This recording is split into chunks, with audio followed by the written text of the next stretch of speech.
美国白宫12针对 New Jersey 天顶最近几礼拜出现神秘无人机的事件澄清，公布对国家的安全、还有公共安全造成威胁。也有风声讲这是伊朗的无人机，也是错误传言。Prove my point, and this is over my house right now. What is that? Let me just scan around and find another one, because it seems like there's always more than one. 纽泽西州附近政治情报甲公共安全人员已经为这不明出现的无人机正头痛。美国白宫实质保证公共安全未受威胁。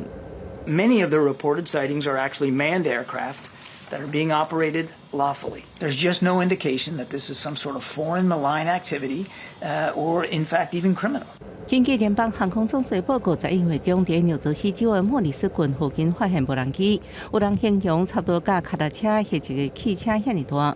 有的居民佫看到规定飞过，海岸防卫队也拄过，迄时阵认为无一时威胁无拍落来。啊，毋过飞过皮卡丁尼民航机军事基地，甲总统当选人川普伫贝德明斯特高球场顶悬的时阵，联邦航空总署发布临时限飞令。Assume that this is innocuous.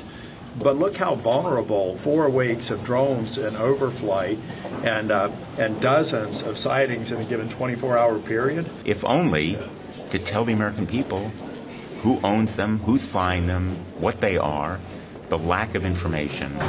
皮卡丁尼民航厂警局证实，11月13到12月7日接到11件无人机暗暝活动的通报。纽泽西州贝尔维尔市长梅勒姆表示，这无人机主要伫暗时咧飞，警方接近时阵会将闪失的电话关起来。